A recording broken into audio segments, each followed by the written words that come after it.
Sallallahu ala. Pada saat dikirimkan surat, tolonglah wahai Umar bin Khattab, buatkan kami kalender. Maka bingung mau membuat kalender ini tahun apa. Akhirnya berkumpullah senior-senior. Senior itu artinya orang yang dituakan, itu senior. Ada juga kawan saya senior, senang istri orang. Lalu jangan ya, nanti pengajian jangan yang diingat, jangan yang itu jangan diingat. Lalu kemudian berkumpullah sahabat, ditanya, kita ini umat Islam mau buat kalender, kira-kira tanggal 1-nya dimulai kapan? Assalamualaikum warahmatullahi wabarakatuh.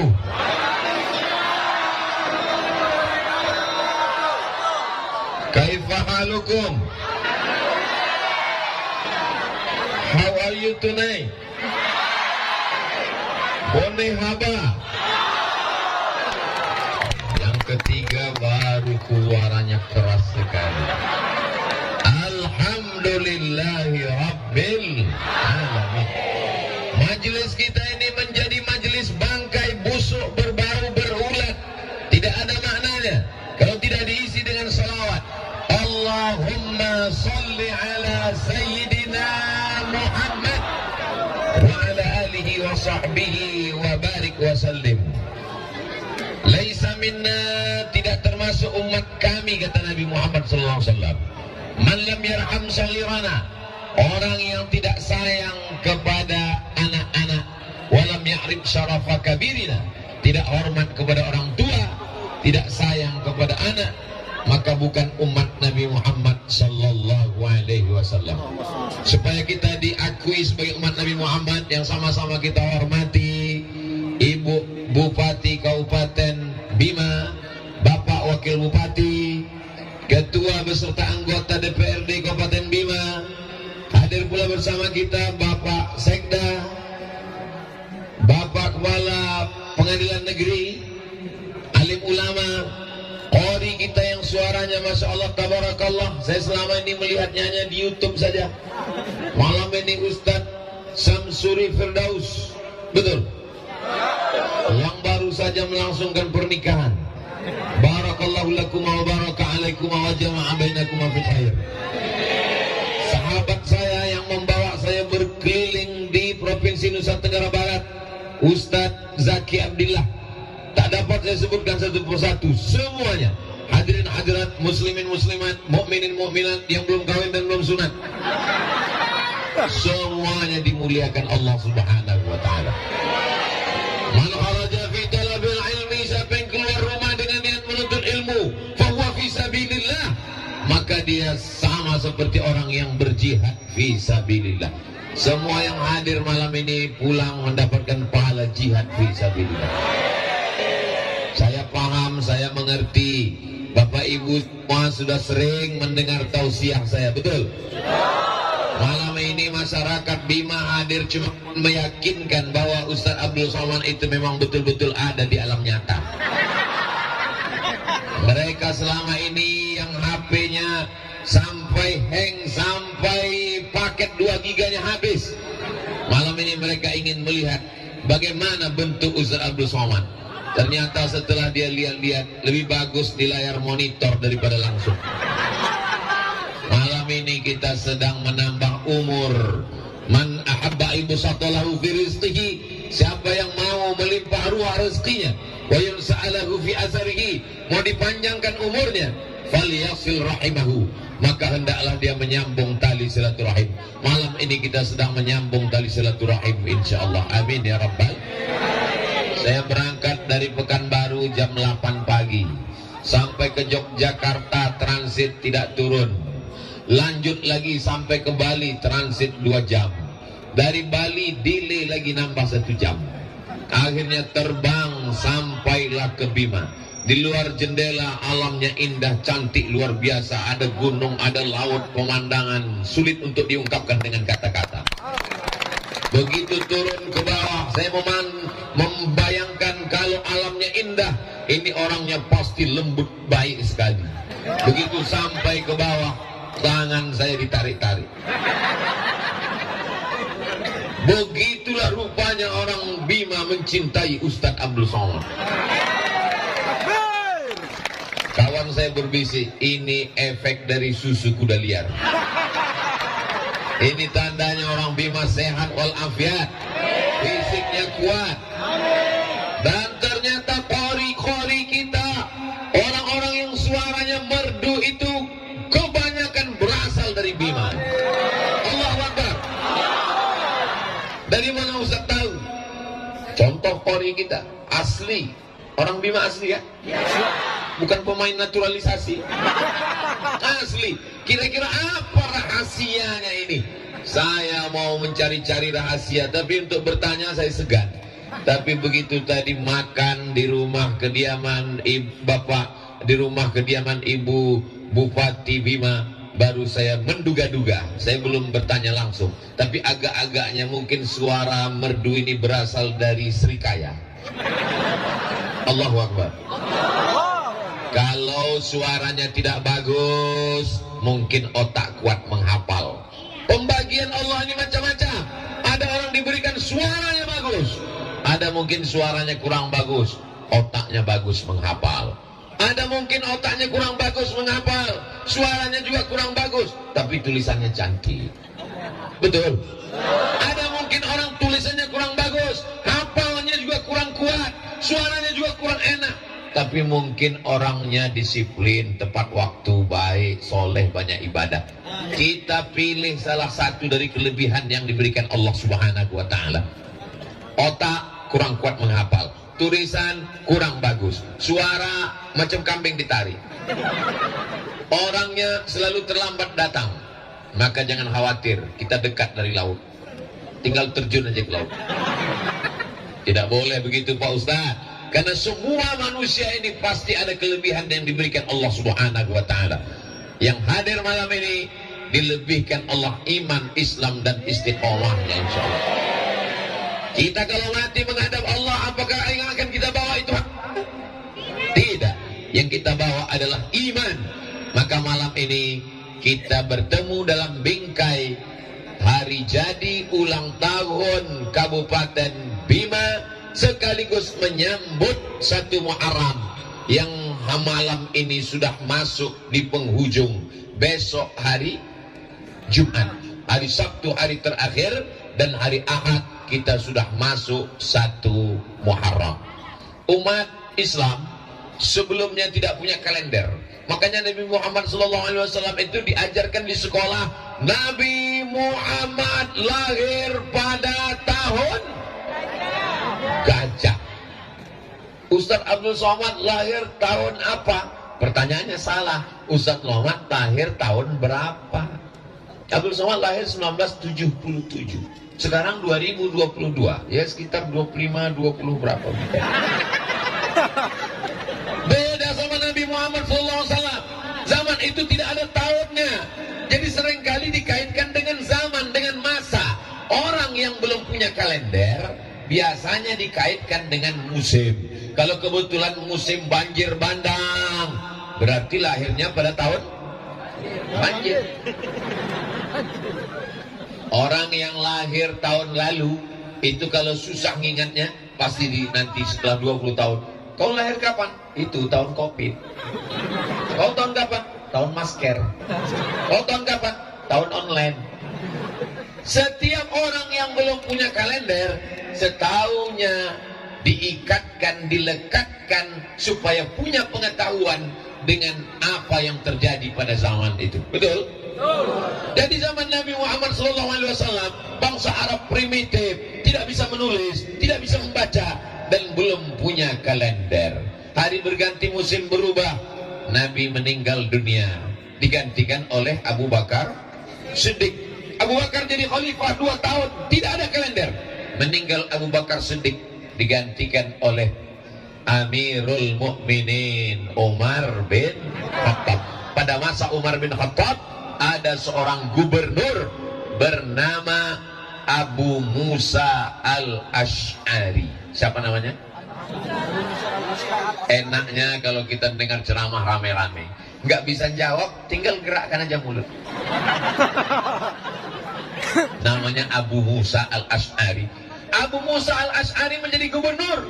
Setiap kali tetangga kirim surat, ada tanggalnya, ada bulannya.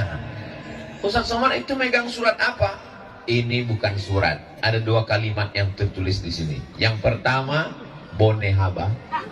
Yang kedua, Lembo Ade. Mana tahu nanti jamaah ini ribut, sudah ada mantranya.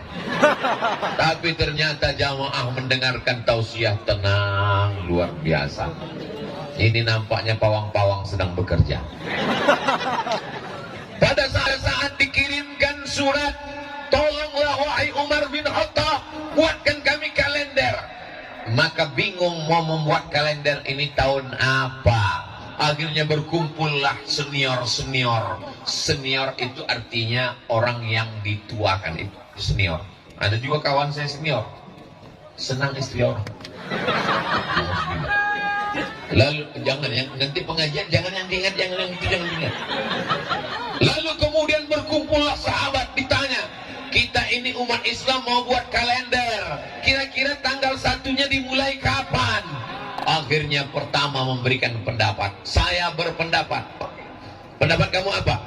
Bagaimana kalau kalender Islam itu dimulai dari kelahiran Nabi Muhammad sallallahu alaihi wasallam? Tahun 1-nya adalah tahun lahir Nabi. Seandainya kalender kita dimulai dari lahirnya Nabi, maka kalender kita namanya bukan hijrah, tapi namanya miladiyah.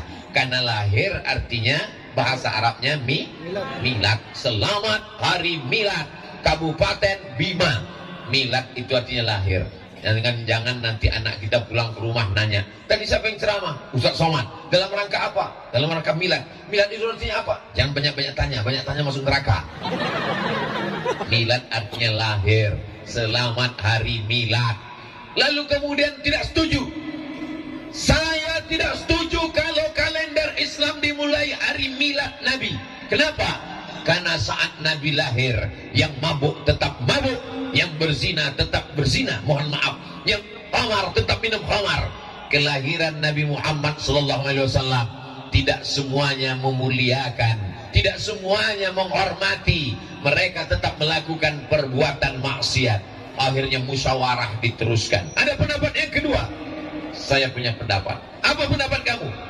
Bagaimana kalau kalendernya dimulai dari sejak Nabi dapat wahyu? Ketika turun ayat Iqra bismi rabbikal ladzi khalaq khalaqal insana min 'alaq Iqra wa rabbukal akram alladzi 'allama bil qalam 'allamal insana ma lam ya'lam. Enak ceramah di tempat orang yang banyak hafal Quran. Nyambung. Allah. Tidak setuju. Kenapa? Karena ketika Al-Quran turun, mereka tetap mabuk, mereka tetap berzina, mereka tetap menyembah berhala. Pendapat yang kedua ditolak. Ada pendapat lagi? Ada. Apa pendapat kamu?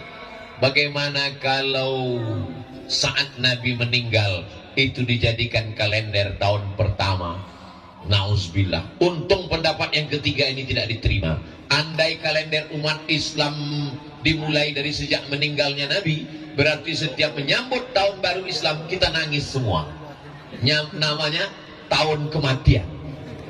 Kenapa? Karena setiap menyambut tahun baru Islam berarti mengenang kematian Nabi Muhammad sallallahu alaihi wasallam. Kelahiran tidak diterima, turun wahyu tidak diterima, meninggal tidak juga diterima. Akhirnya datanglah Sayyidina Ali bin Abi Thalib. Orang yang gagah perkasa, Umar bin Khattab. Orang yang hartanya banyak, Utsman bin Affan. Orang yang otaknya cerdas, Ali bin Abi Thalib. Orang tua yang bijaksana, Abu Bakar Siddiq. Jadi kita tinggal memasukkan diri masuk mau golongan mana.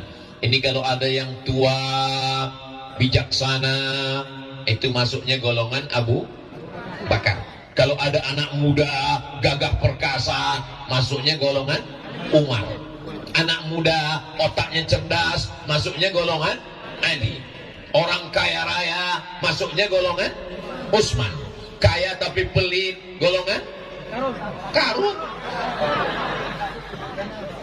Sudah tua tapi mabuk, golongan neraka jahanam. Lalu kemudian kata Ali bin Abi Thalib yang disetujui oleh Umar bin Khattab, al-hijratu tufarriqu bainal haqqi wal batil. Yang memisahkan antara yang hak dengan yang batil adalah hijrah. Ada orang yang pura-pura masuk Islam ternyata munafik, saat hijrahlah kelihatan.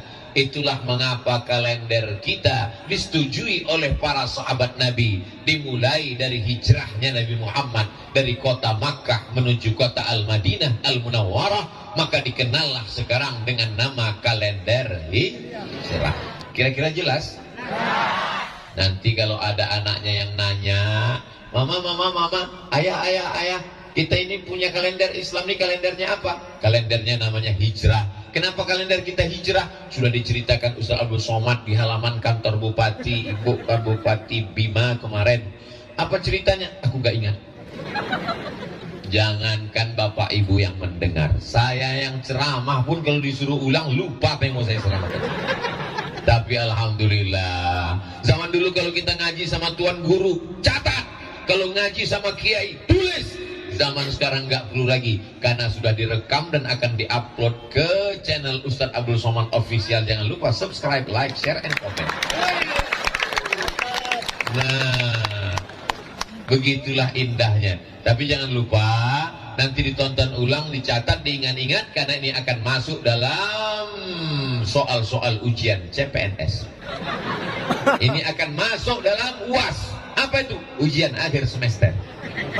Saya dulu ikut tes CPNS. S1 belajar di Al-Azhar dengan Ustaz Zaki Abdillah. S2 belajar di Maroko. Belajar susah, sulit, payah, nulis. Begitu pulang pertanyaannya nggak ada terkait sama sekali dengan hadis, nggak ada terkait sekali dengan ayat Quran, nggak ada hubungan sama Islam sama sekali. Tono, Tini, dan Tony jaga warnet. Tini menjaga di waktu pagi karena sore dia kuliah. Tono menjaga di waktu malam karena pagi dia ada urusan. Tini dan Tony tidak bisa bekerja sama karena pernah pacaran. Jam-jam berapa saja mereka bisa kerja sama. Saya pun membaca soalnya ini, saya tahu dia mau menghabiskan waktu saya.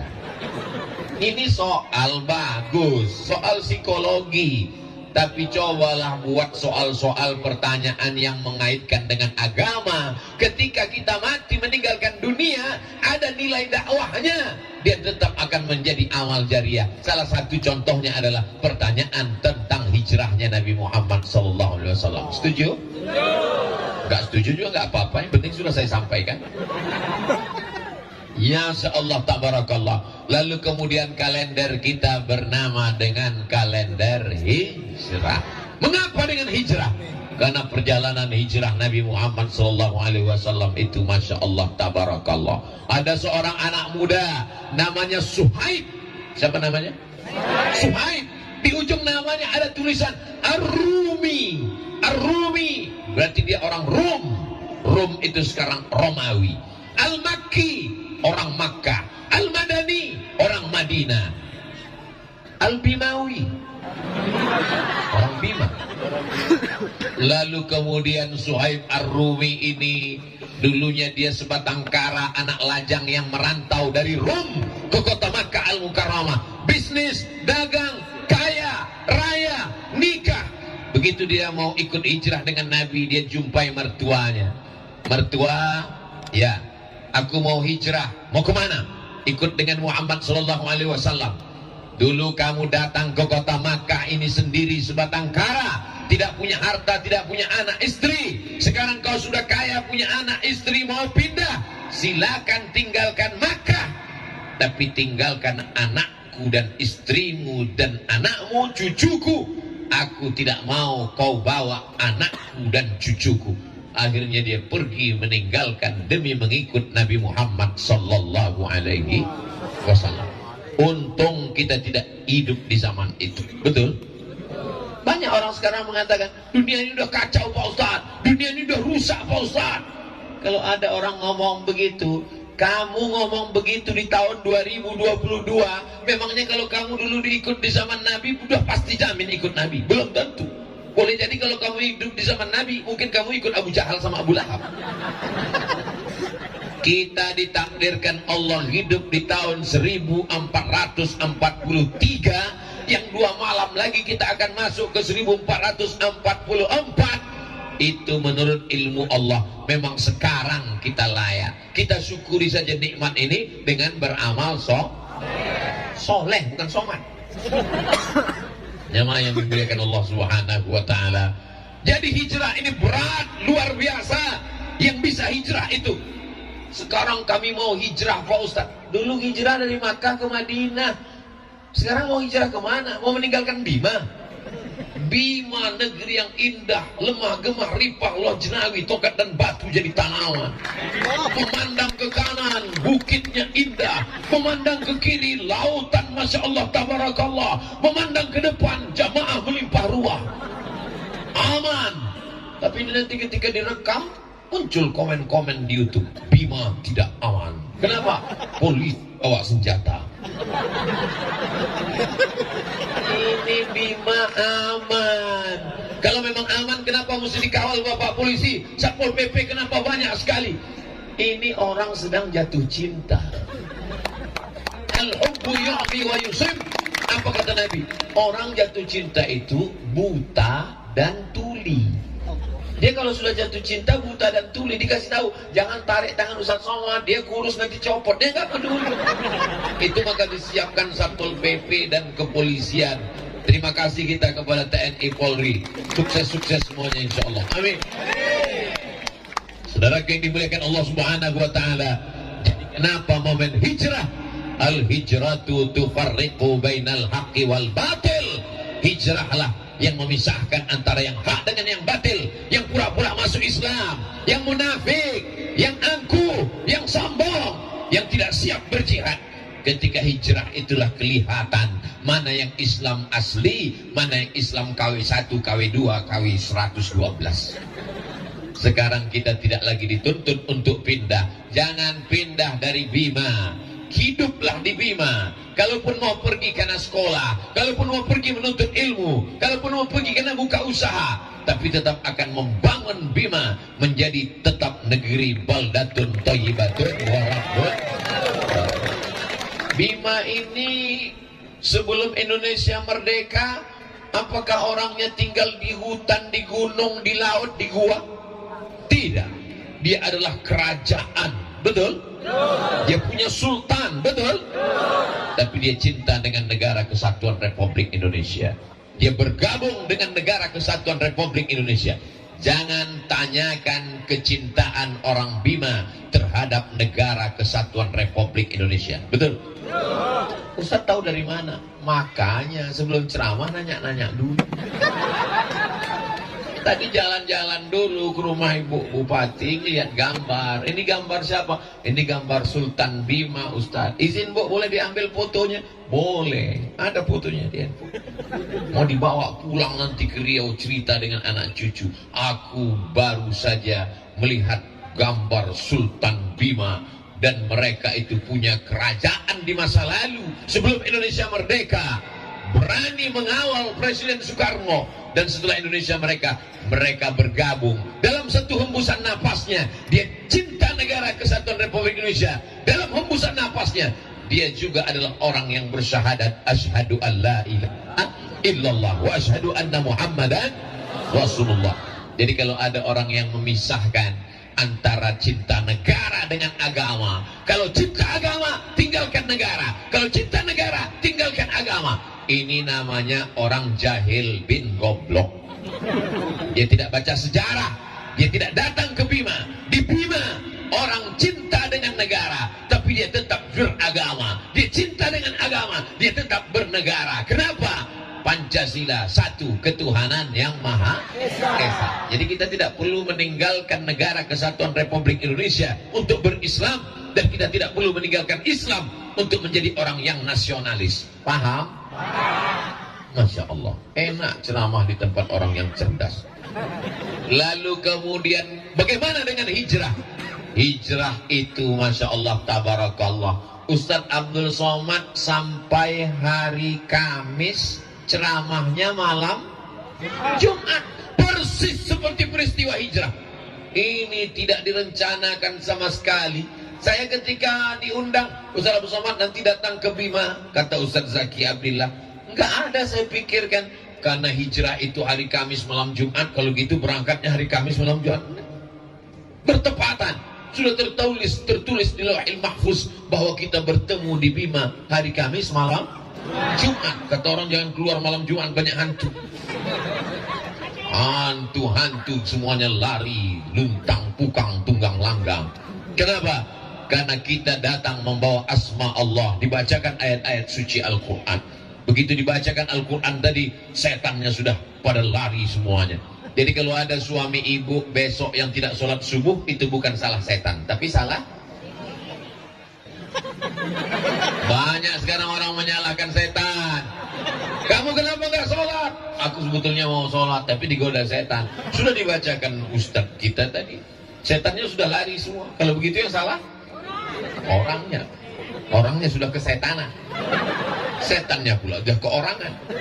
Jamaah yang dimuliakan Allah Subhanahu wa Ta'ala, pada hari Kamis berkumpullah kepala suku di sebuah tempat balai pertemuan, namanya Darun Nadwah. Apa namanya? Darun Nadwah. Dar rumah, Nadwah tempat perkumpulan. Rumah tempat perkumpulan itu dibangun oleh seorang laki-laki namanya Qusay Abdullah. Nabi Muhammad nama ayahnya Abdullah. Muhammad bin Abdullah bin Abdul Muttalib bin Hashim bin Abdi Manaf bin Qusay.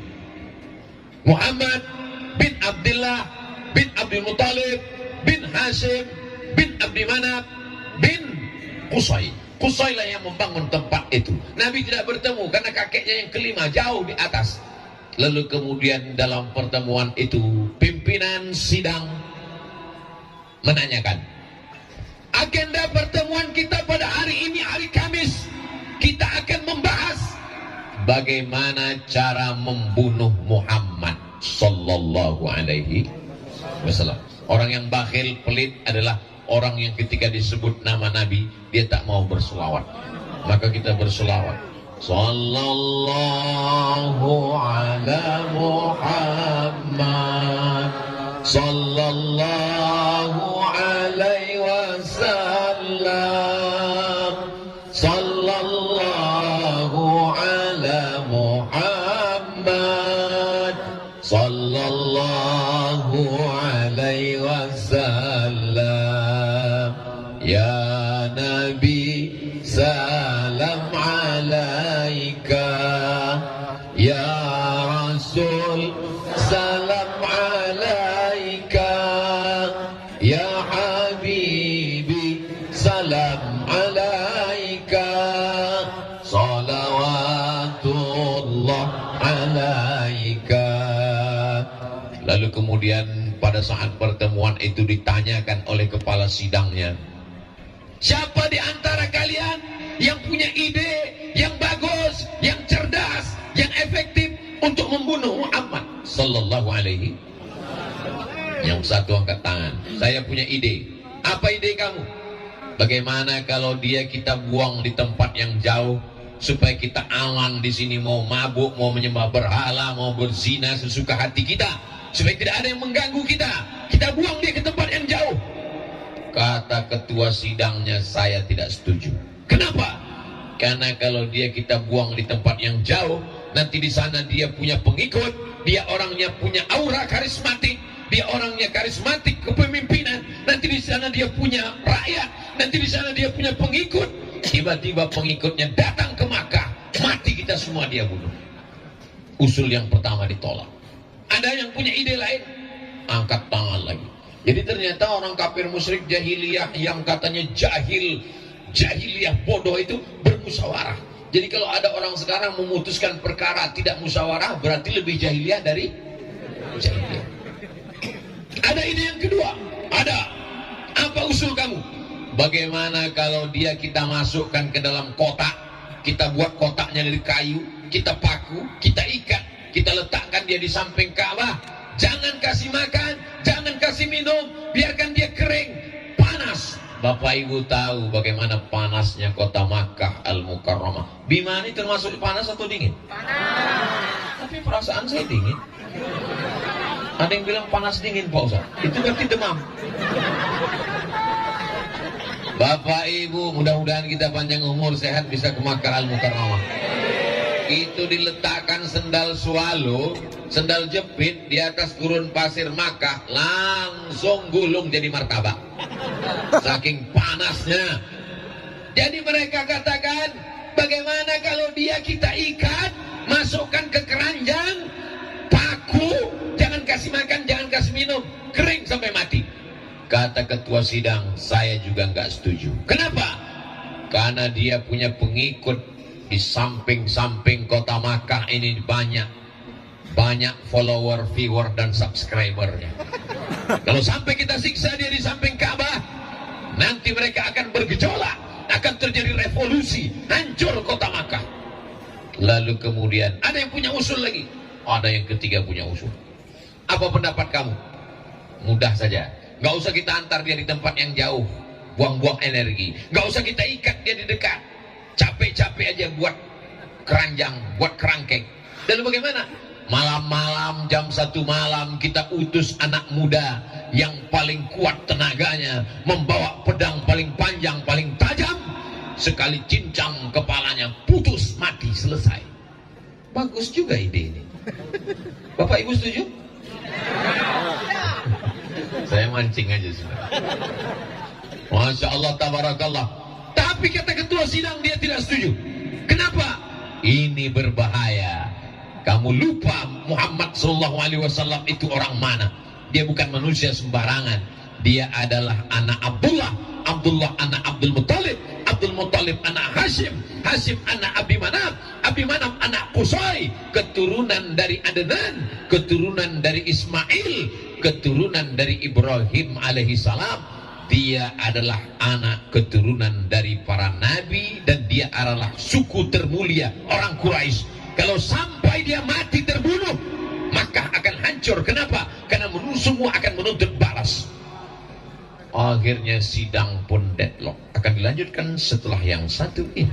Nah, kalau kita di TV ada iklannya. Di Bima hebatnya nggak ada iklan. Lalu kemudian setelah itu apa yang terjadi? Muncul satu orang pakai jubah, pakai sorban, jenggot dan kumisnya putih. Orang menganggap dia adalah tokoh masyarakat, padahal dia adalah setan. Isinya setan yang menyamar jadi manusia. Kata dia punya ide. Apa itu usulnya? Bagaimana kalau yang mencincang jangan satu orang? Karena kalau yang mencincang membunuh itu satu orang, maka satu orang saja nanti yang akan dituntut. Tapi setiap suku kirimkan anak muda. Satu suku anak muda, satu suku anak muda, satu suku anak muda, satu suku anak muda, sehingga semuanya terlibat. Kalau semua terlibat, maka tidak akan ada yang menuntut karena semuanya sudah bersekongkol. Inilah namanya kejahatan berjamaah. Lebih afdal 27 kali lipat. Bagus ide ini. Siapa yang punya ide ini? Ide ini diberikan oleh seorang iblis. Bukan seorang iblis. Kalau iblis itu kan berekor, seekor iblis. Ide ini diberikan oleh iblis yang disetujui oleh ketua sidang. Nama ketua sidangnya adalah Umar bin Hisham. Kalau saya sebut Umar bin Hisham, banyak orang nggak tahu. Umar bin Hisham itu siapa Pak Ustadz? Namanya Umar bin Hisham, tapi nama kerennya Abu Jahal. Oh, kalau itu kami kenal Pak Ustadz. Ada seorang laki-laki namanya Abdul Uzza. Abdul Uzza siapa Pak Ustadz? Kami nggak kenal. Nama kerennya Abu Lahab. Oh, kalau itu kami kenal. Makanya kalau kenalan sama orang, tanya nama keren siapa. Namanya siapa? Ustadz Abdul Somad. Nama kerennya Uwas. Kadang kita kenalan sama orang, kita nggak tahu orangnya jujur. Nama kamu siapa? Ibrahim. Pas dicari di Facebook nggak ketemu. Pas lihat ada foto, ini orangnya, tapi namanya lain. Siapa? Bram. Mohon maaf Pak Bram, jangan ketemu. Bapak Ibu yang dimuliakan Allah Subhanahu wa taala. Nah, begitu juga dengan ini. Akhirnya kepala sidang Ustaz Somad, iya. Siapa nama kepala sidang tadi? Umar bin Hisham. Abu Jahal, iya. Abu Bapak Jahal bodoh. Abu Jahal Pak bodoh. Orangnya bodoh kenapa otaknya cerdas? Dia kalau yang untuk dosa dia cerdas. Nah, mana tahu nanti kita ada rapat di masjid, rapat panitia tabligh akbar menyambut 1 Muharram. Gimana? Ada ide? Ustaz siapa yang kita undang? Nggak ada ide dia. Tapi begitu ditanya, gimana kalau kita menghadirkan artis dangdut pakai rok pendek? Langsung, menurut saya, itu berarti Abu Jahal.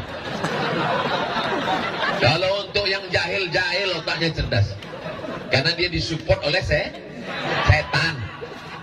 Ustaz Somad, beda setan dengan iblis itu apa? Nama komunitasnya jin. Wa ma khalaqatul jinna wal insa. Jin, ada yang jin Islam. Wa anna minnal muslimun, jin Islam. Golongan yang satu lagi, wa minnal qasitun, jin yang tidak baik, yang jahat ini namanya setan. Induknya namanya iblis. Iblis itu general manajernya. Yang paling tinggi namanya iblis, anak-anak buahnya namanya setan. Setan itu terdiri dari 2 golongan. Yang kelihatan manusia, yang tidak kelihatan jin. Alladzi waswisu fi sudurin nas minal jinnati. Kamu mau kemana? Aku mau dengar tabligh akbar pengajian. Di mana? Di halaman kantor Bupati Bima. Siapa yang ceramah? Ustaz Abu Somad. Bagus kita main gaple. Itu berarti yang ngajak itu saya. Nanti kalau ada yang membuli, setan. Setan yang punya paket 2 giga. Apa yang terjadi ketika itu? Ini idenya mantap.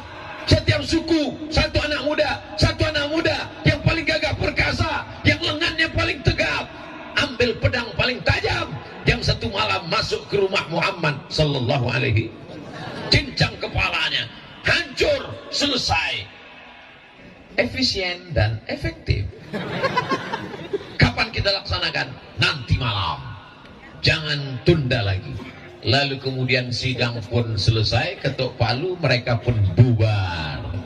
Lalu kemudian setelah itu Nabi Muhammad sallallahu alaihi wasallam datang ke rumah Abu Bakar Siddiq. Nabi Muhammad punya sahabat namanya Abdullah bin Abi Quhafah, tapi karena anaknya seorang gadis bernama Sayyidatuna Aisyah menikah dengan Nabi. Bahasa Arabnya anak gadis itu Bakr atau Bikr, maka bapaknya disebut bapak gadis Abu Bakar. Nama aslinya Abdullah, nama ayahnya Abu Quhafah. Abdullah bin Abi Quhafah. Assalamualaikum. Waalaikumsalam. Bonehaba. Assalamualaikum Abu Bakar. Waalaikumsalam. Nanti malam Abu Bakar kita hijrah. Ini hari Kamis sidang, pas malam Jumat. Siang Kamis Nabi mendatangi rumah Abu Bakar. Abu Bakar, nanti malam kita hijrah. Mengapa nanti malam ya Rasulullah? Karena nanti malam akan ada anak-anak muda yang gagah perkasa. Jam 1 malam mereka akan datang membawa pedang. Mereka akan memancung kepalaku, mencincangku. Sebelum mereka datang, kita sudah keluar nanti malam. Pertanyaannya, dari mana Nabi Muhammad bisa tahu? Ternyata ruang sidang itu dipasang penyadap. Oleh siapa? Intel. Punya Allah Subhanahu wa taala. Ternyata di ruang sidang itu ada Jibril alaihi salam. Malaikat Jibril datang melapor. Ya Rasulullah, ya, nanti malam sebelum anak muda itu datang kau cabut duluan. Oke, I'm coming. Abu Bakar siap karena memang dia sudah lama menunggu perintah. Sahabat yang luar biasa. Lalu kemudian Nabi pun pulang berkemas-kemas, bersiap-siap, dan pada waktu malam Nabi pun bersiap. Nabi itu habis sholat Isya tidur. Tidur yang paling berkualitas habis sholat Isya. Tidak boleh ngomong setelah sholat Isya. kecuali tablik akbar. Ini malam ini acaranya setelah Isya kan? Kok boleh? Karena pengajian. Aslinya nggak boleh. Makanya di pondok-pondok pesantren tahfiz Quran, habis sholat Isya tidur, mudah bangun jam 2 malam. Tidur Nabi nggak lama-lama. Nabi itu tidurnya sedikit. Beda dengan Abdul Somad, dikit-dikit tidur, dikit-dikit tidur. Naik pesawat tidur. Buka kaca, lihat masih di awan, tutup lagi. Sampai di hotel tidur. Lalu kemudian tidur itu paling bagus kalau Isya jam 8, 9, 10, 11, 12, 1. Biasanya Nabi bangun malam jam 1 dia pergi ke Masjidil Haram salat tahajud. Kenapa salat di samping Ka'bah mesti malam? Karena kalau siang banyak orang kafir musyrik jahiliyah mencekik lehernya, menyungkup kepalanya. Jadi kalau ada dekat rumah kita ada orang nggak pernah ke masjid, jangan suuzon, karena dia takut dicekik Abu. Bapak Ibu pun juga kalau yang belum pernah ke masjid, nanti kalau ditanya sama tetangga, sama ustadz, kenapa nggak pernah ke masjid? Saya ke masjidnya jam 1 malam. Seperti Rasulullah SAW. Kalau di siang hari saya takut dicekik. Ini tidak ada di Bima. Ini adanya di kampung saya di Riau. Di Bima semuanya orangnya ke masjid. Betul? Assalatu wassalamu alaik. Tadi waktu saya dari airport menelusuri laut, melihat matahari tenggelam, indahnya Masya Allah, saya rekam. Beginilah suasana di kota Bima. Anak-anak semuanya pergi ke masjid sehingga sepi. Masya Allah indahnya. Emang betul, ini bukan basa-basi. Semua orang pergi ke masjid. Alaika ya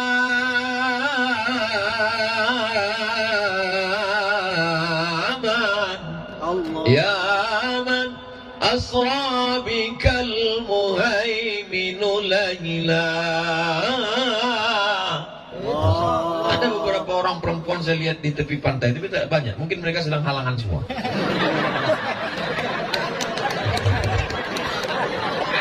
Begitulah hebatnya. Lalu kemudian Nabi SAW malam itu dia keluar dari rumah. Begitu Nabi keluar dari rumah, bangun dia jam 1 malam, dia keluar dari rumah, anak-anak muda sudah siap mau masuk ke dalam, mau mencincang kepalanya. Nabi membuka. Itulah ayat yang selalu kita baca setiap malam. Waj'alna min baini aydihim saddan wa min khalfihim saddan fa'aghshaynahum fahum la yubsirun. Surat yang selalu ibu baca kan? Waj'alna min baini aydihim sadda, kami jadikan bagian depannya ada tembok. Wa min khalfihim sadda, kami jadikan belakangnya ada tembok.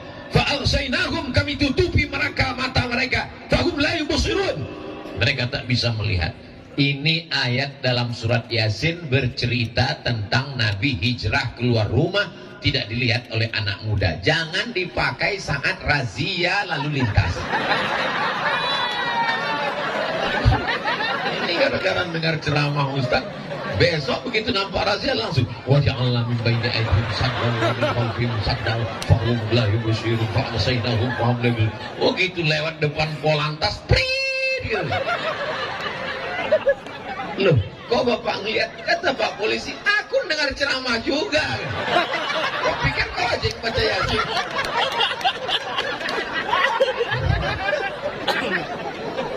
Jadi kenapa kita disuruh tiap malam baca Yasin? Kalau malam Jumat, man qara'a surat Al-Kahfi, siapa yang baca surat Al-Kahfi malam Jumat, sore Jumat, petang Jumat, pagi Jumat, adha'a lahu min nur, Allah berikan dia cahaya pencerahan ma bainal jumu'ataini, antara Jumat yang lalu dengan Jumat yang akan datang. Tapi surat Al-Kahfi, surat Yasin tidak dibaca cuma malam Jumat. Man qara'a Yasin fi lailatin, siapa yang baca surat Yasin pada suatu malam, nggak disebut malam Jumat, malam Senin, malam Selasa, malam Rabu, malam Kamis, malam Jumat. Jadi kalau ada orang mengatakan kamu baca Yasin malam Jumat, iya, membaca Yasin malam Jumat itu adalah bid'ah. Nabi nggak nyebut malam Jumat.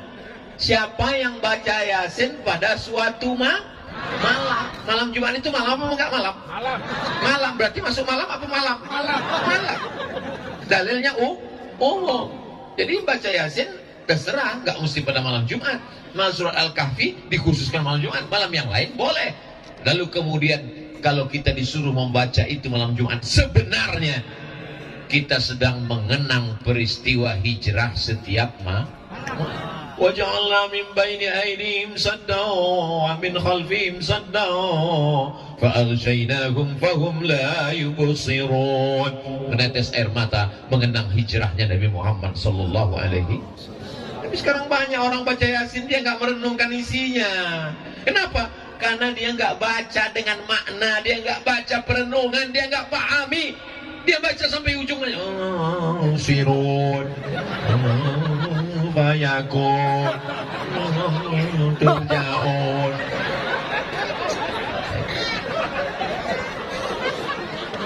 Ustaz Somad jangan ejek orang baca Yasin. Hari ini orang sibuk dengan drama Korea. Hari ini orang sibuk dengan fashion show.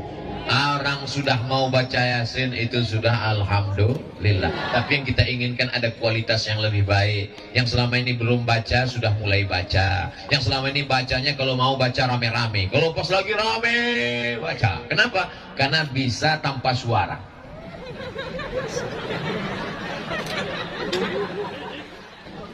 Yang sudah mau baca alhamdulillah, alhamdulillah wa syukrulillah.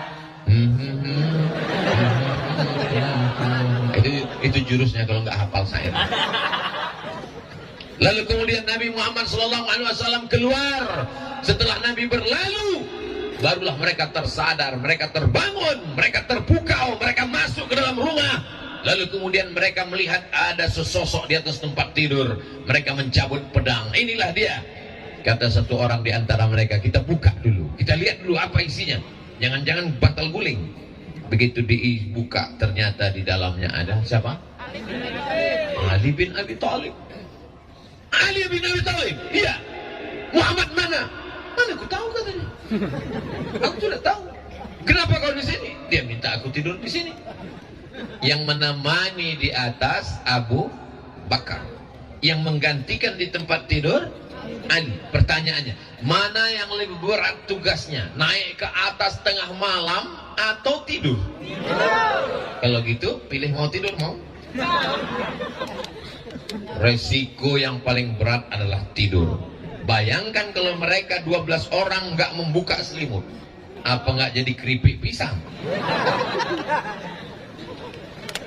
Itu menunjukkan kalau resikonya berat, mati, pilih saudara. Tapi kalau untuk yang ringan, pilih teman.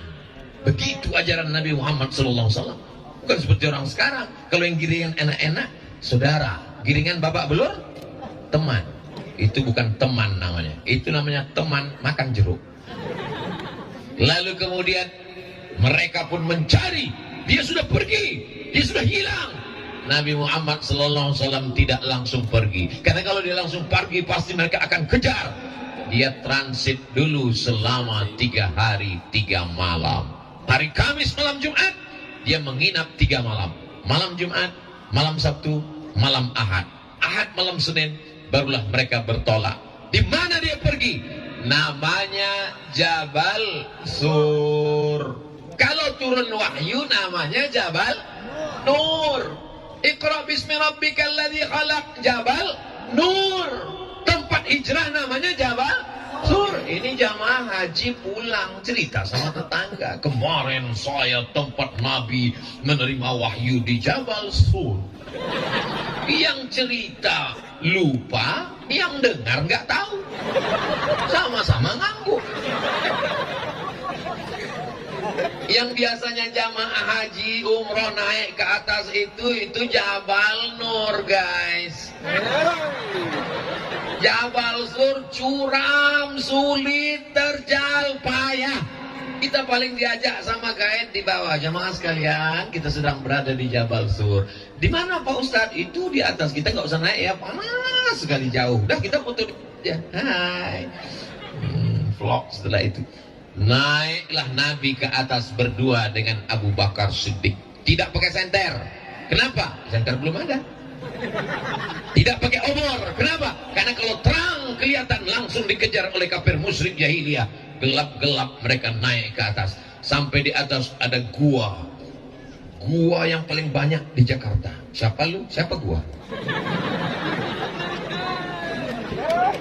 Ketika Nabi mau masuk ke dalam, ditahan oleh Abu Bakar Siddiq. Jangan masuk ya Rasulullah. Kenapa Abu Bakar?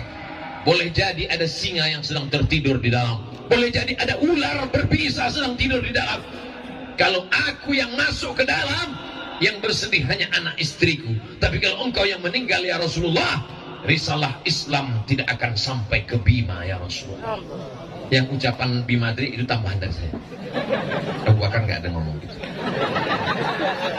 Risalah Islam tidak akan sampai ke penjuru dunia ya Rasulullah.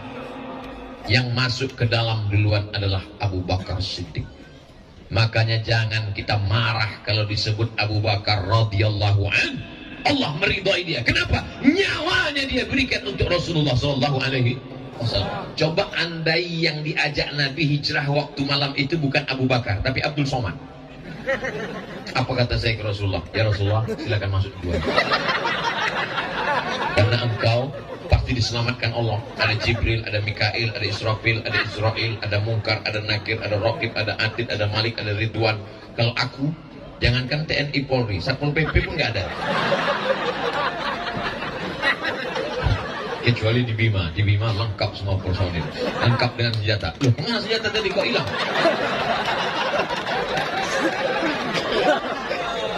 Masuk Abu Bakar Siddiq ke dalam, gelap. Dia awasi, dia bersihkan. Ternyata sudah tidak ada binatang berbisa, tidak ada harimau, tidak ada singa. Lalu kemudian ada lubang. Dia duduk, dia tutup lubang itu dengan belakang. Dia duduk, kakinya dia selonjorkan. Lalu Nabi SAW, masuklah ya Rasulullah, semua sudah aman ya Rasulullah. Nabi pun masuk ke dalam.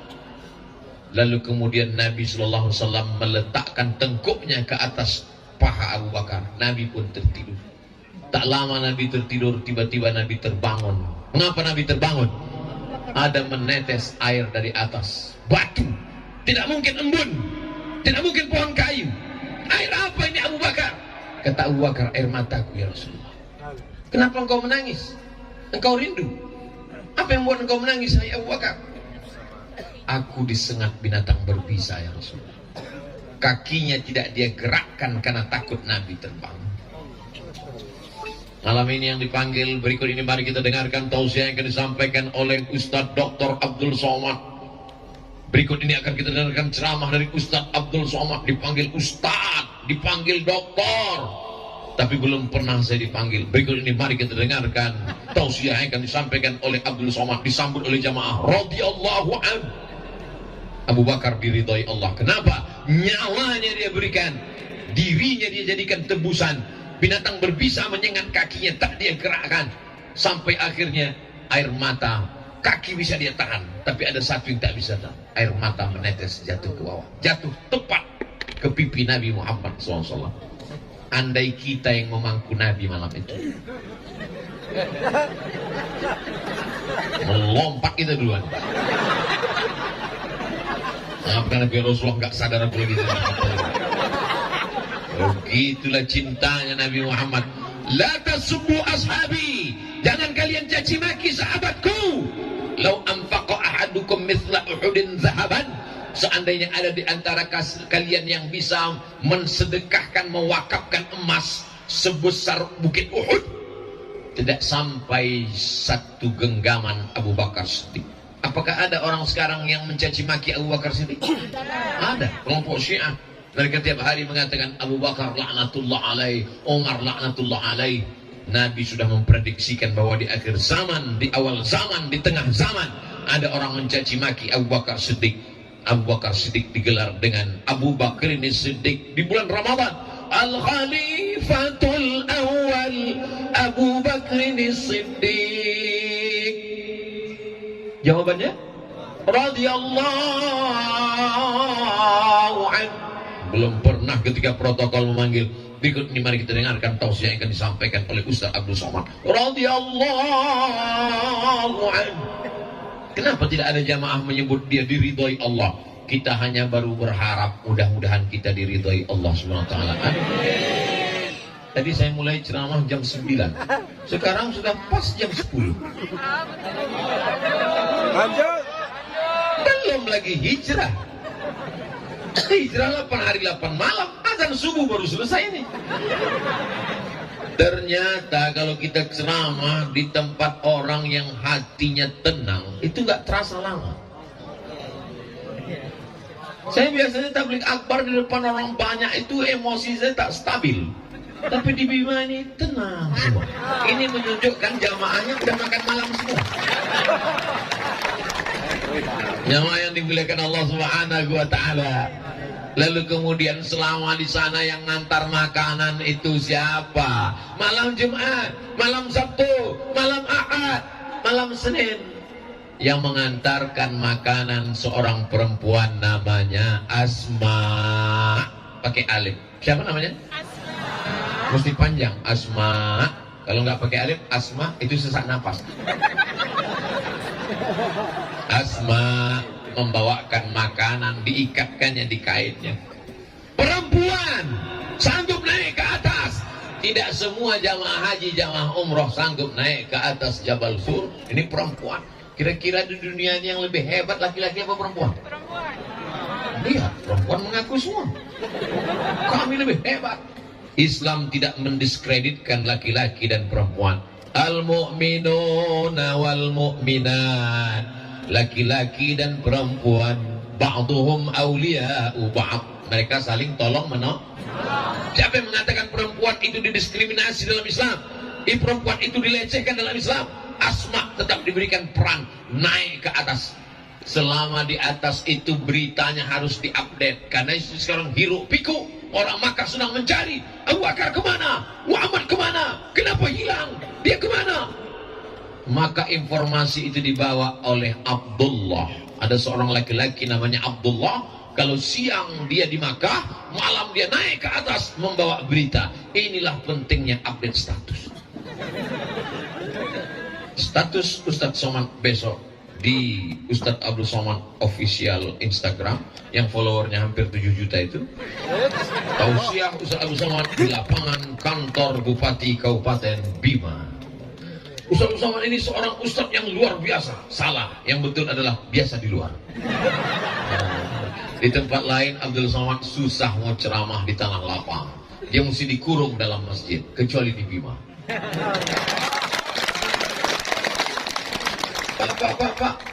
Pak Kabak Kesra itu masjid. Iya, itu masjid agung Pak Ustadz. Kenapa kita nggak dalam masjid? Saya pun heran. Biasa Ustaz Abdul Somad dalam masjid. Kenapa di Bima ini di luar masjid? Rupanya kalau sampai sebanyak ini masuk masjid, masjidnya meledak. Ramai sekali. Maka dibuat di luar masjid. Yang saya tanya tadi Bapak Kabak Kesra. Bapak jabatannya Kabak Kesra. Saya ini PLT Pak Ustaz. Tahu Bapak Ibu arti PLT? PLT itu artinya pejabat lillahi ta'ala. Paling ikhlas. Mudah-mudahan Allah berikan beliau istiqomah. Ini kedatangan Ustaz Abdul Somad ini adalah berkat kerja keras beliau dengan Ustadz Zaki Abdillah. Allahu Akbar. Sampai mana tadi? Lupa ceramah. Lalu kemudian Nabi Sallallahu Alaihi Wasallam selama di atas itu mesti ada satu yang berjaga-jaga mengawal di bawah. Jangan sampai musuh ada kelihatan. Yang mengawal di bawah itu namanya Amir bin Fuhairah. Pura-pura mengembala kambing. Dia ngontrol. Kalau ada orang kasih kode. Kayaknya waktu itu belum bisa miss call. Kalau ada orang kasih kode. Ada yang menemani di atas Abu Bakar Siddiq. Ada yang menggantikan di tempat tidur Ali bin Abi Thalib. Ada yang membawa makanan Asma.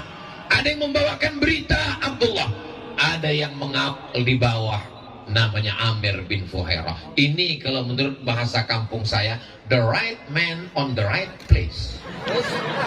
Orang yang tepat di tempat yang tepat, ditempatkan tempatkan dia di sini. Ini jadi kepala dinas, ini jadi kepala kantor, ini jadi kepala badan, ini yang ada kepala, ini nggak ada kepala. Supaya bekerja ini. Jadi pelajaran dari hijrah ini luar biasa Bapak Ibu yang dimuliakan Allah Subhanahu wa taala. Kenapa tidak langsung berangkat? Kalau langsung berangkat diikuti musuh. Biarkan suasana tenang. Sama seperti Bapak Ibu minum kopi, diaduk. Setelah diaduk nggak langsung minum. Kita biarkan dulu tenang 3 hari. Setelah 3 hari baru kita minum. Lalu setelah 3 hari, malam Jumat, malam Sabtu, malam Ahad, hari Ahad malam Senin, barulah Ustaz Somad pulang ke Pekanbaru ya. Jadi saya sampai hari Ahad nanti berkeliling.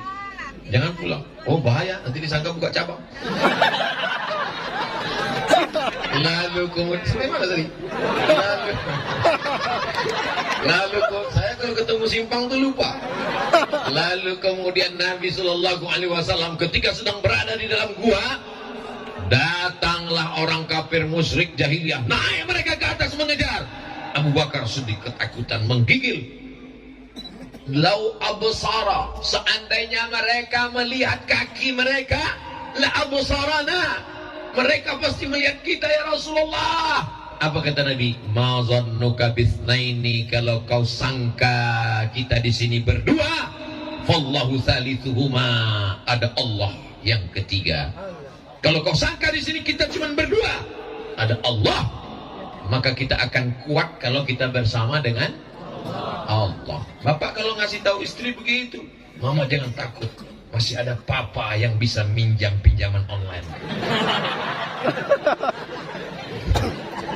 Jangan begitu, Allah masih bersama kita. Jangan menakut-nakuti. Beda Nabi Muhammad dengan Nabi Musa alaihissalam. Nabi Muhammad ketika sahabatnya ketakutan, apa kata dia? La tahzan, jangan sedih, innallaha ma'ana, Allah bersama kita. Allah bersama kita, hai Abu Bakar. Kalau Nabi Musa enggak, apa kata Nabi Musa? Kalla inna ma'iyya rabbi sayahdin, Allah bersamaku, enggak bersama kamu, Beb. Kenapa beda? Kenapa beda Nabi Muhammad dengan Nabi Musa? Karena temannya Nabi Musa ketakutan. Temannya Nabi Muhammad ketakutan. Abu Bakar sedang ketakutan. Orang yang ketakutan kita bangkitkan semangatnya. La tahab, jangan takut. Wala tahzan, jangan cemas, jangan galau, Allah bersama kita. Temannya Nabi Musa bukan ketakutan, nakut-nakutin. Innalah mudrakun, innalah mudrakun. Itu Fir'aun sedang mengejar kita, nanti kita ketangkap, nanti kita ketangkap. Kalla, kata Nabi Musa, inna ma'iyya rabbi sayahdin, Allah bersamaku, sedangkan kau matilah dengan ketakutan. Jadi kalau teman bapak itu termasuk temannya Nabi Muhammad, ketakutan, bangkitkan semangatnya. Jangan takut, Allah bersama kita. Tapi kalau dia nakut-nakuti kita, hati-hati Ustaz Somad, nanti Ustaz Somad kena tangkap, nanti Ustaz Somad kena usir. Kalla, sekali-kali tidak. Allah bersamaku, tidak bersamamu. Pret. Lalu kemudian pada malam hari Ahad, bertolaknya di waktu malam. Jadi hijrah itu keluarnya malam, malam Senin, hari Ahad, malam Senin. Mereka pun bertolak. Yang jadi guide penunjuk jalan namanya Ibnu Uraiqid. Siapa namanya?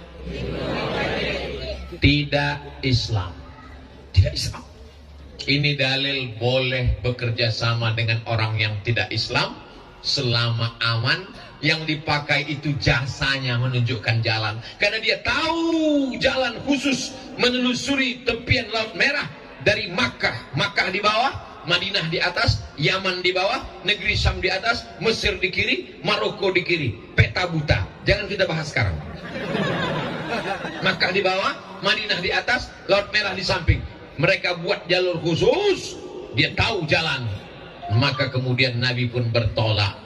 Lalu kemudian mereka 8 hari 8 malam berangkat hari Ahad malam Senin, sampai di Quba hari Senin.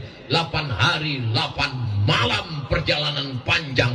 Di dalam perjalanan panjang itu macam-macam mereka lewati. Kalau kita bahas 8 hari 8 malam ini, sampai saya ceramah seminggu lagi, habis jadwal yang lain. Lalu dalam perjalanan itu apa saja yang mereka lihat, Pak Ustadz Abdul Somad? Begitu mereka siang harinya dalam keadaan naik onta, panas terik. Tiba-tiba di kejauhan nampak seperti debu yang naik ke atas. Kalau kita sedang berada di gurun pasir, tiba-tiba nampak ada debu yang naik ke atas, itu berarti ada orang yang sedang mengejar kita di belakang. Ya Rasulullah sallallahu alaihi wasallam, itu ada orang mengejar kita ya Rasulullah. Iya. Nabi tetap naik onta pelan. Yang mengejar itu nampaknya naik kuda kejang. Lalu kemudian apa yang terjadi? Begitu sudah datang mendekat, ujung kaki kudanya terperosok ke dalam pasir dan kudanya jatuh, dia pun berguling-guling. Laki-laki yang mengejar itu namanya Suraqah bin Malik. Siapa namanya? Suraqah bin Malik. Suraqah bin Malik. Kata Nabi SAW, ada apa Suraqah bin Malik? Ya Muhammad SAW, di kota Makkah mereka sedang mengadakan undian. Siapa yang bisa membawa kepala Muhammad, baik hidup maupun mati, dia akan diberikan 100 ekor onta. 1 ekor onta paling murah 50 juta. Sebetulnya lebih, tapi karena kita udah lama kenal, ya 50 aja lah. Kalau 1 ekor onta 50 juta kali 100 ekor berarti, hah? Pokoknya banyak lah. Kalau kita belikan cendol, kita berenang dalam cincau. Tapi ketika tadi aku melihat engkau ya Muhammad sallallahu alaihi wasallam, seumur hidupku aku tidak pernah jatuh dari kuda. Seumur hidupku aku berhasil pembunuh bayaran.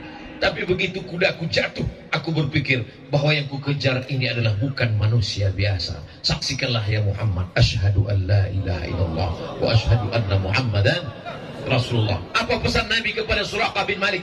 Aghib anna, silakan kau pulang, tapi sembunyikan berita tentang kami. Jangan kau update status. Jangan sampai kau ceritakan, aku tadi baru ketemu Nabi Muhammad di jalan. Ada yang mesti kita jaga rahasianya. Tak semua mesti diceritakan. Ini pelajaran tentang Suraqah bin Malik. Ini banyak suami-suami sekarang semua tentang istrinya dia ceritakan. Pagi-pagi istrinya masak nasi goreng pedas, pedas sekali. Dia minum kopi pahit sekali. Pas mau tidur malam rasanya mau mati. Bukan mati, betul kan? Nabi SAW mengatakan, Aghib anna, sembunyikan berita tentang kami. Suraqah bin Malik pulang. Apa pelajaran tentang Suraqah? Suraqah keluar dari rumah niatnya baik apa jahat? Suraqah keluar dari rumah niatnya ingin membunuh Nabi, tapi dia pulang membawa, yang dia bawa adalah lebih baik daripada 100 ekor onta, karena yang dia bawa adalah la ilaha illallah Muhammadun. Bandingkan dengan orang sekarang, keluar dari rumah membawa bismillahi tawakkaltu 'alallah la haula, tapi setelah pulang yang dia bawa apa? Selingkuhan. Untung istrinya tegar dan pandai menyanyi. Pergilah kasih, kejarlah selingkuhanmu. Itu pun tidak ada di Bima. Itu hanya di planet Mars, Merkurius, Neptunus, dan Pluto. Suraqah bin Malik keluar rumah niatnya baik apa jahat? Jahat. Ingin mengambil uang haram, membunuh Nabi. Tapi pulang dia membawa hidayah Islam. Berapa banyak orang keluar rumah niatnya baik, tapi ternyata pulang dia bawa uang haram. Dan kalau ada suami-suami yang pulang bawa uang haram, apakah ibu mau nerima? Masya Allah, tidak. Tidak.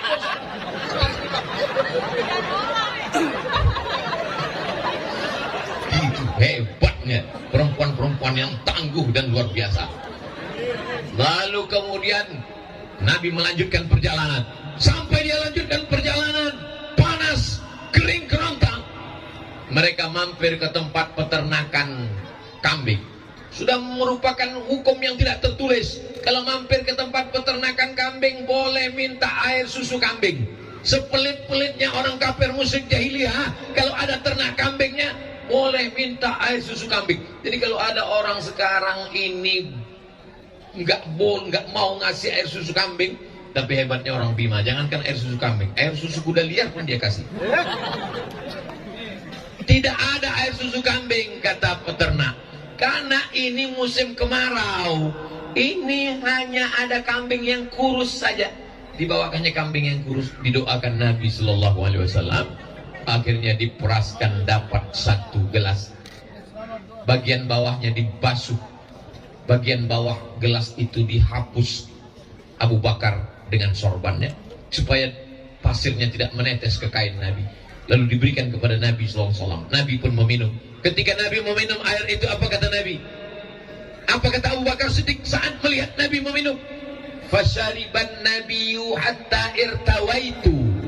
Nabi meminum air susu kambing sampai hausku hilang. Saya ketika membaca hadis ini nampaknya buku salah cetak. Yang minum Nabi atau Abu Bakar? Saya ulang sekali lagi. Nampaknya yang dengar udah nggak konsen. Yang minum ini Nabi apa Abu Bakar? Nabi kan? Yang bilang hausnya hilang Nabi Abu Bakar? Kenapa Nabi yang minum haus Abu Bakar hilang? Ini buku salah cetak. Baca buku lain sama. Fasyariban nabiyyu hatta irtawaitu. Nabi minum sampai hausku hilang. Ternyata inilah puncak daripada keimanan. Beda kalau saya jalan dengan Ustadz Zaki. Begitu Ustadz Zaki minum, langsung saya komen. Melihat Ustadz Zaki minum, hausku merajalela. Kita belum bisa merasakan perasaan orang lain. Kita hanya menjaga perasaan kita tanpa menjaga perasaan orang lain. Saya ini orangnya termasuk menjaga perasaan orang lain. Dari tatapan mata orang, saya tahu dia gelisah ceramah ini nggak habis-habis. Makanya di mana-mana saya ceramah itu saya batasi. Ceramah Abdul Somad tidak lebih dari 60 menit sesuai yang tertulis di botol 600 ml. Kecuali di Bima 2 botol.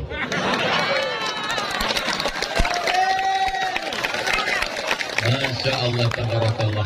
Kadang kita ceramah di kantor. Orang-orang di kantor ini berangkat dari rumah, dia udah kena tekanan. Tekanan siapa? Tekanan orang rumah. Pas di jalan kena tekanan. Tekanan siapa? Razia lalu lintas. Sampai di kantor, ada tekanan lagi. Apa itu? Pengajian.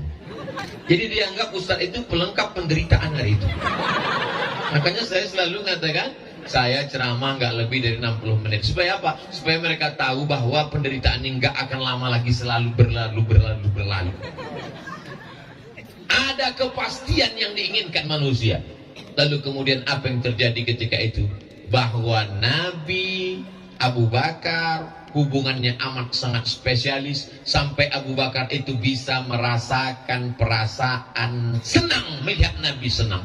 Apakah Bapak Ibu sudah bisa merasakan perasaan saudara? Melihat teman mobilnya baru ikut senang. Melihat teman rumahnya baru ikut tenang. Melihat teman istrinya baru ikut tenang. Sudah bisa merasakan perasaan itu? La yu'minu ahadukum, kamu belum beriman hatta yuhibba li akhi, sampai kau dapat merasakan perasaan saudaramu kama yuhibbu li nafsi, sama seperti sayang pada diri sendiri. Ikut senang melihat senang, ikut susah melihat kesusahan orang lain. Yang banyak sekarang bukan begitu. Intam saskum hasanatun tasuhum, kalau kamu dapat nikmat dia susah hati. Wa intusibukum sayyi'atun, tapi kalau kamu dapat musibah yafrahu biha, dia senangnya luar biasa. Gimana kabar si Anu sekarang? Dia berhasil mau berangkat haji. Apa?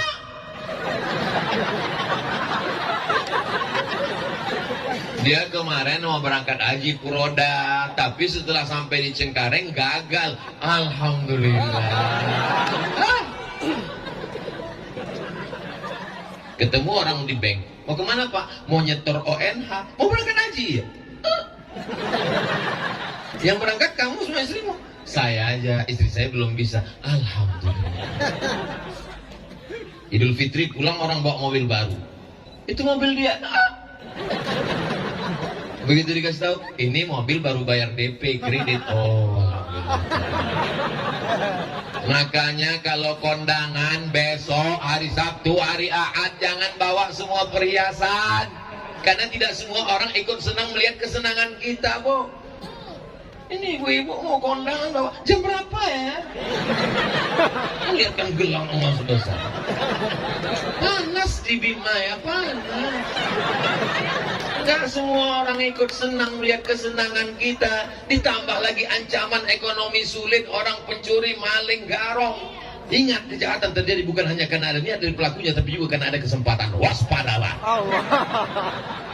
Lalu kemudian Nabi Muhammad SAW melanjutkan perjalanannya sampai pada suatu malam di suatu kampung, sholat isya jamaahnya lebih 70 orang. Loh, kapan mereka masuk Islam?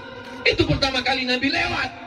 Ternyata perjalanan di ujung tanduk terancam mau dibunuh orang, tapi dakwah tak boleh berhenti. Nabi mengajarkan dakwah, rukun-rukunnya aja yang dibaca. Al-Fatihah, niat, Al-Fatihah, takbir. Langsung saat itu mereka sholat berjamaah, makmumnya 70 orang. Lanjut perjalanan. Akhirnya mereka pun sampai di suatu tempat namanya Quba. Sebelum masuk ke Masjid Nabawi, sampai di Quba hari Senin. 4 malam menginap di Quba. Malam Selasa, malam Rabu, malam Kamis, malam Jumat. 4 malam berdiri satu masjid. Itulah dia Masjid Quba. Mudah-mudahan nanti kita bisa sampai ke Masjid Quba. Siapa yang sholat di Masjid Quba dapat pahala seperti umroh. Apa Pak Ustaz? Siapa yang sholat di Masjid Quba dapat pahala seperti umroh? Loh, saya kemarin waktu umroh mampir di Masjid Quba, enggak sholat, foto aja Pak Ustaz. Foto di depan mimbar, foto di samping mihrab, buat vlog, update status, tapi enggak sholat. Yang salah siapa? Ustaz Somad. Kenapa aku yang salah? Kamu yang tidak belajar. Panjang umur sehat badan, kita akan umroh insyaallah. Amin. Ongkos tanggung sendiri. Apa pelajaran dari sini? 4 malam mendirikan masjid. Manfaatkan. Jangan mati sebelum bangun masjid. Allahu Akbar.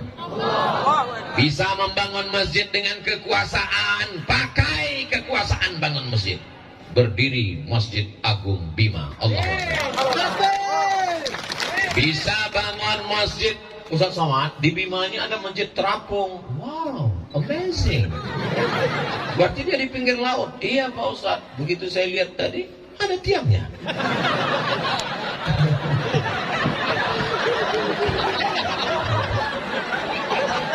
Di mana-mana yang namanya masjid terapung itu memang pakai tiang. Cuman pas lagi pasang airnya penuh. Makanya kalau foto pas lagi pasang, pas lagi surut jangan. Betapa indahnya 20 tahun akan datang masjid epicenter terbesar se-Asia Tenggara terapung di atas pantai Bima. Allahu Akbar. Ustaz Somad pernah ke masjid? Oh, idenya dari saya. Ustaz pernah sholat di situ? Enggak. Masya Allah, tabarakallah. Siapapun yang memberikan ide-ide kebaikan, man sanna fil islami sunnatan hasanatan, dilaksanakan orang setelahnya, falahu ajruha, dia dapat pahalanya. Sampaikan ke anak-anak kita, jangan mati sebelum bangun masjid. Nah, amin. Emak-emak sekarang nasihatnya anaknya, jangan mati sebelum belikan emak emas 3 kilo. Bapak Ibu yang dimuliakan Allah Subhanahu wa taala. Hari Jumat, malam Selasa, malam Rabu, malam Kamis, malam Jumat. Hari Jumat Nabi bertolak menuju Yathrib. Apa namanya? Yathrib artinya tanah banyak hama penyakit. Yathrib artinya tanah banyak yang tidak baik. Dirubah Nabi menjadi Al-Madinah Al-Munawwarah. Al-Madinah Al-Munawwarah. Ini artinya nama yang tidak baik mesti dirubah. Ada orang namanya Abdus Syams, Abdu hamba, Syams matahari, hamba matahari. Baik apa tak baik? Tak baik. Dirubah Nabi namanya jadi Abdurrahman. Jadi nama yang baik itu memang dinisbatkan ke Allah. Abdurrahman, Abdurrahim, Abdul Ghafar, Abdul Rauf, Abdul Somad. Allah. Lalu kemudian Nabi SAW datang, disambut mereka. Tala'al badru alaina min zaniyatil wada wajaba syukru alaina mada'a lillahi da ayyuhal mab'usu fina jita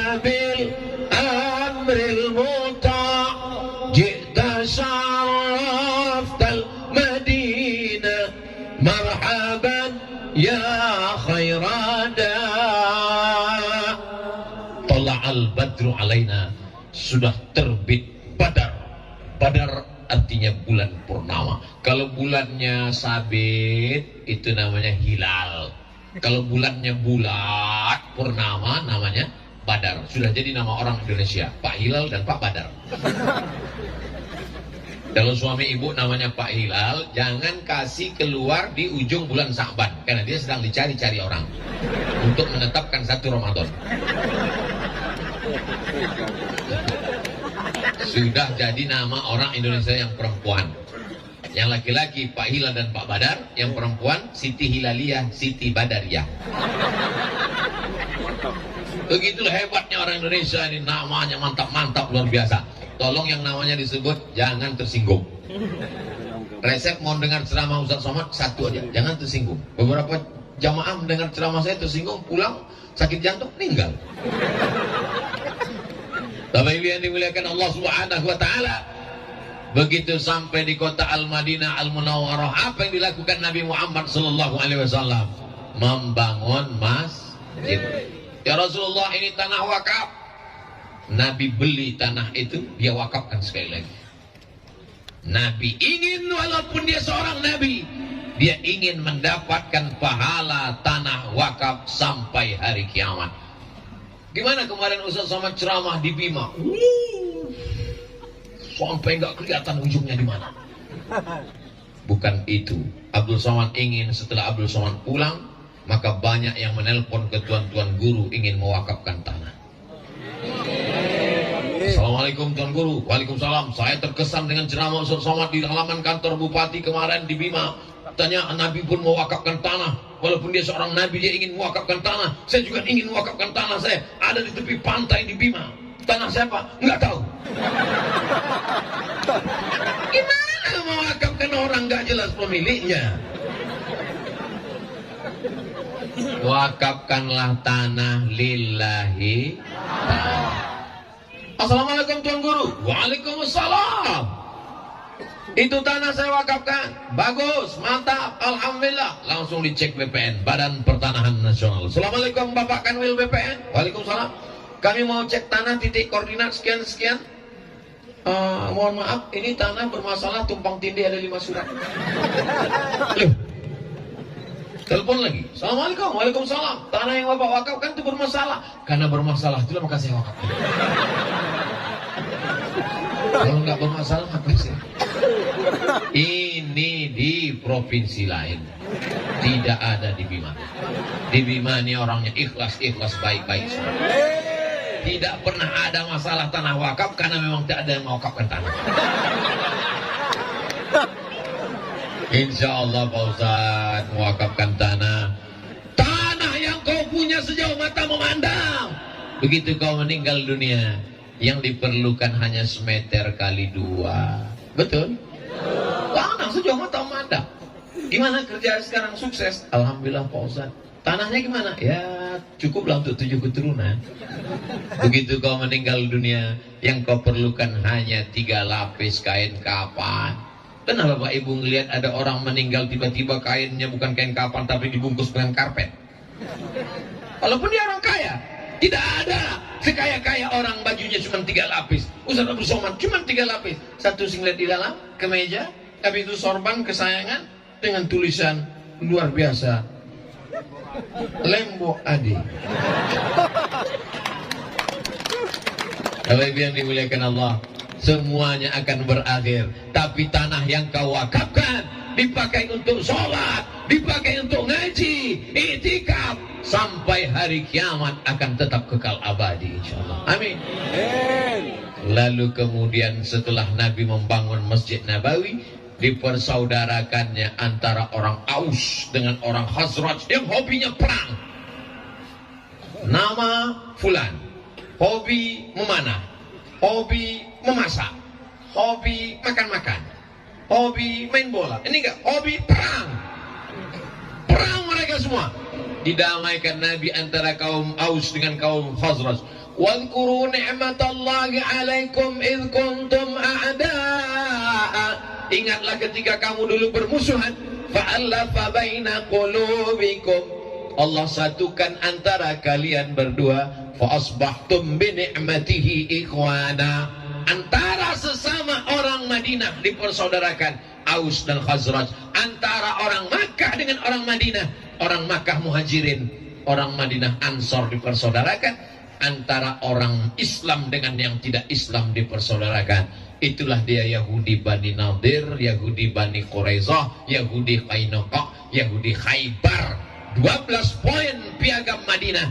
Orang Madinah walaupun tidak Islam, walaupun Yahudi, bekerja sama dengan orang Islam menjaga kota Madinah dari serangan orang Makkah. Baca dalam kitab Ar-Rahiq Al-Maktum. Nomor 1 lomba menulis sejarah Nabi. Mesir kalah, Saudi Arabia kalah, Maroko kalah. Yang menang nomor 1 orang mana? Orang India, Syekh Safiyur Rahman Al-Mubarakpuri. Orang Islam mesti tahu bahwa di India itu banyak ulama-ulama besar yang luar biasa. Ini sekarang orang kalau ditanya, tahu India? Tahu? Apa yang kau kenal dengan India? Datang istrinya dari belakang.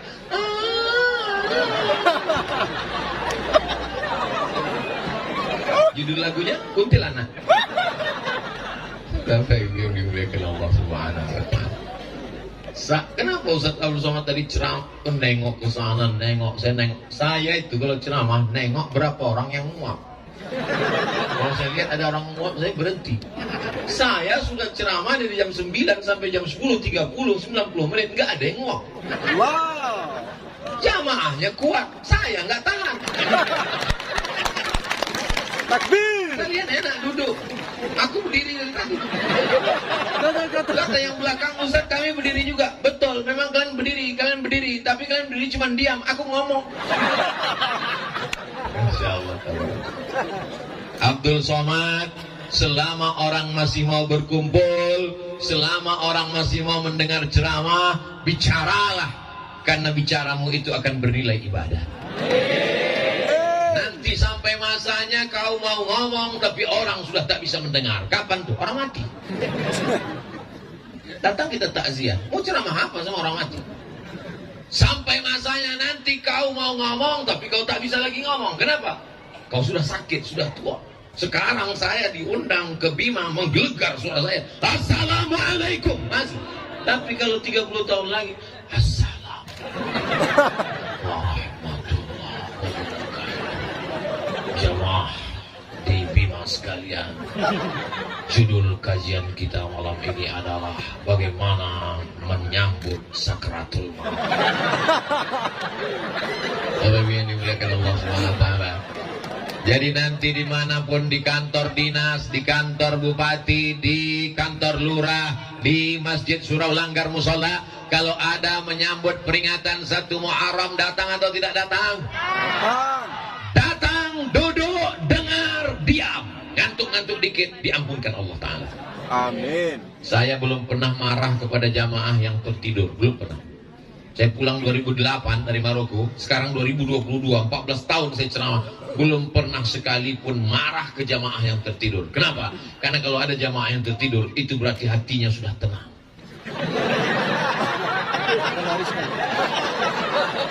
Jamaah yang dimuliakan Allah Subhanahu wa Ta'ala. Pada malam hari ini 90 menit kita bersama. Selamat milad Kabupaten Bima. Semoga Bima menjadi baldatun thayyibatun. Pemimpinnya adil dan amanah, masyarakatnya khairul ummah, umat yang terbaik, umat Nabi Muhammad SAW. Selamat menyambut tahun baru hijrah 1 Muharram 1444 hijrah. Di antara semua tausiah, inilah perdana menyambut tahun baru hijrah. Abdul Somad menyambut tahun baru hijrah dari wilayah timur Indonesia, dari Bima. Apa hebatnya orang Bima kalau dibandingkan orang Riau? Di Bima kita sudah selesai sholat Isya, di Riau baru mau sholat maghrib. Insya Allah orang Bima lebih dulu masuk surga daripada orang Riau. Begitu juga kalau pas masuk neraka. Tergantung kita memilih, betul? Di akhir majelis mari kita sama berdoa kepada Allah Subhanahu wa taala. Mudah-mudahan keluarga kita sakinah mawaddah warahmah. Mudah-mudahan anak-anak cucu kita soleh dan solehah, menjadi para penghafal Quran mujahid fi sabilillah. Rezeki melimpah ruah, bisa berwakaf, berinfak dan bersedekah, diampunkan segala dosa-dosa yang besar yang kecil, dibantu melunasi segala hutang piutang, dijadikan istiqamah iman dan Islam, mati dalam keadaan husnul khatimah. Ada hadhihin niyah, untuk niat yang baik-baik ini. Al-Fatihah. A'udzu billahi minasy syaithanir rajim. Bismillahirrahmanirrahim. Alhamdulillahi rabbil alamin. Ar-Rahmanir Rahim. Maliki yaumiddin. Iyyaka na'budu wa iyyaka nasta'in. Ihdinas siratal mustaqim. Siratal ladzina an'amta 'alaihim ghairil maghdubi 'alaihim waladdallin. Amin. Allahumma salli ala sayyidina Muhammad wa ala ali sayyidina Muhammad. Assalamu alayka ya Rasulullah. Allahumma inna natawassalu ilaika bijahi nabika Muhammad sallallahu alaihi wasallam wa bisirril Fatihah an tuyassir lana umurana. Barakah Nabi Muhammad, barakah surat Al-Fatihah, mudahkan segala urusan kami ya Allah. Wa taqdi hajatina, tunaikan segala hajat-hajat kami ya Allah. Wa tuballigh maqasidana, sampaikan segala maksud niat baik kami ya Allah. Allah mewaffiq ulata umurina, pemimpin-pemimpin kami condongkan hatinya untuk menolong agamamu ya Allah. Sehatkan badannya, kuatkan imannya ya Allah. Bil khusus Ibu Bupati, Bapak Wakil Bupati, Ketua beserta anggota DPRD, Kepala Dinas, Kepala Badan, Kepala Kantor, Kabak Kesra, semua yang tak dapat disebutkan satu persatu, Bapak Sekda, jadikanlah hati mereka istiqomah iman dan Islam. Allahumma ja'al hadzal balada baladan amina, jadikan Kabupaten Bima negeri yang aman, negeri yang damai. Allahumma rzuqna rizqan halalan tayyiban mubarakan fih, berikan kami rezeki yang halal dan barakah. Allahumma rabbana hab lana minas solihin, jadikan anak kami anak-anak yang soleh dan solehah. Rabbana hab lana min azwajina wa dzurriyyatina qurrata a'yun waj'alna lil muttaqina imama. Jadikanlah pasangan hidup kami, anak-anak kami, orang-orang yang sejuk dipandang mata dan menenangkan hati kami ya Allah. Ya muqallibal qulub, engkau yang membolak-balikkan hati, tsabbit qulubana, kokohkan hati kami ala dinik, dalam agamamu, ala ta'atik, dalam ketaatanmu kepadamu ya Allah. Allahumma in kana rizquna fis sama' fa anzilhu, kalau rezeki kami masih tergantung di langit, turunkan ke Bima ya Allah. Wa in kana fil ardi fa akhrijhu, kalau rezeki kami masih tertanam dalam tanah, naikkan ke Bima ya Allah. Wa in kana ba'idan fa qarribhu, kalau rezeki kami masih jauh di tengah lautan, maka dekatkan ke daratan Bima ya Allah. Wa in kana mu'siran fa yassirhu, kalau rezeki kami masih sulit, masih susah, masih payah, maka mudahkanlah ya Allah. Rabbana la tana'lana dzamban illa ghafartah, pulang kami dari majelis ini dalam keadaan bersih dari dosa-dosa. Wala dainan illa qadaitah, lepaskan kami dari hutang piutang riba. Wala maridan illa syafaitah, ada di antara kami yang sakit, angkat penyakitnya, sehatkan ya Allah. Wala mayyitan illa rahimtah, yang meninggal dunia lapangkan kuburnya ya Allah. Wala hajatan min hawaijid dunya wal akhirati laka ridha wala fiha salah, segala hajat dunia hajat akhirat baik bagi kami dan engkau ridha, illa qadaitaha wa yassartaha, mudahkanlah ya Allah. Wala raghiban illa anjabtah, yang belum menikah berikanlah jodoh yang baik-baik. Wala raghiban illa anjabtah, yang belum punya anak berikan keturunan yang baik-baik. Rabbana ijma'na ma'al habibil mustafa fi jannatikal ula, satukan kami di surga jannatul firdaus bersama Nabi Muhammad sallallahu alaihi wasallam. Rabbana atina fid dunya hasanah wa fil akhirati hasanah wa qina adzabannar wa adkhilnal jannata ma'al abrar ya aziz ya ghaffar. Wa sallallahu ala sayyidina Muhammad wa ala alihi wa sahbihi wa sallam, walhamdulillahi rabbil alamin. Taqabbalallahu minkum minna wa minkum taqabbal.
sallallahu ala Muhammad marhaba, sallallahu alaihi wasallam marhaba, sallallahu ala Muhammad marhaba, sallallahu alaihi wasallam marhaba.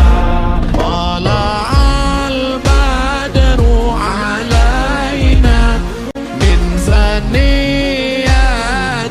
wada, wajaba syukru alaina mada'a lillahi da. Tala'al badru alaina min saniyatil wada, wajaba syukru alaina mada'a lillahi da. Tala'al badru alaina min saniyatil wada, wajaba syukru alaina mada'a lillahi da. Tala'al badru alaina min saniyatil wada, wajaba syukru alaina mada'a lillahi da.